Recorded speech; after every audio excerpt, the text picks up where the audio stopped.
All right, good morning. I know it's been a while since I last posted, but I want to continue my story. So I believe I last left off with us moving to Houston, Texas. This was a huge move for me and my brother. We had only been, living in the dirty South. We have been living in the real country places, Alabama and Mississippi. So Houston, Texas was huge for us. So we moved to Houston with my aunt. She showed us the city. She showed us her friends, co-workers, everything that she could. She was our tour guide. She was our everything.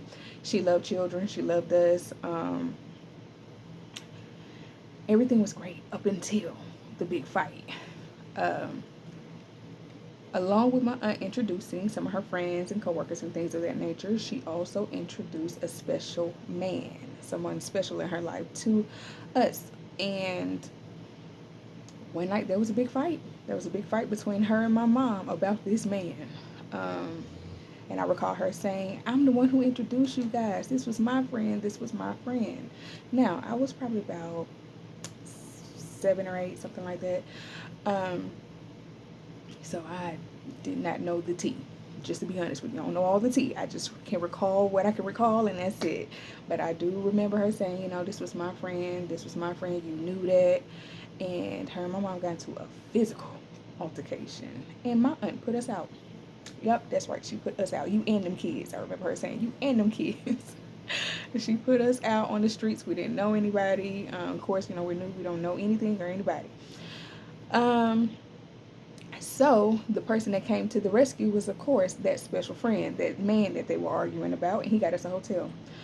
We ended up, I remember the first night in the hotel, we didn't know what was going to, become of us, but, what could we do? We were kids. We just, left it up to the adults.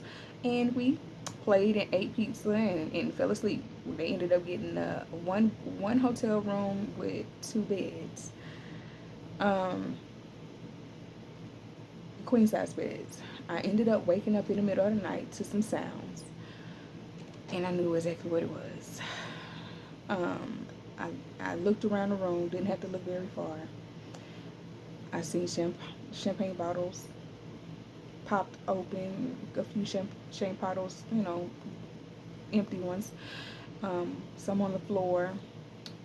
There was some sexual activity going on between my mother and this man, and it was loud, and it was in our face, and it was gruesome, ugly. No child, no child wants to see their parent like that. So I was scorned. I was scorned. So when they finished, I went to the restroom to cry. I got up to go to the restroom to cry, and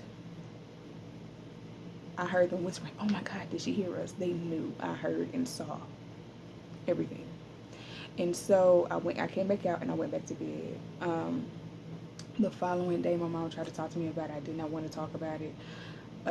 However, the image just kept playing over and over again in my head. I just kept seeing it. I kept hearing it, and um, it was traumatic for me. So as a 7 or 8 year old, I just started like responding like physically. I just started like kicking, like ugh, like my skin was just like cringing, or and I was getting goosebumps and I was cringing, and I would just like literally have a traumatic response and just start like just kicking, like having a whole like I was just falling out. And so my mom scorned me for that. She got on to me about having this traumatic response to what I actually saw. And so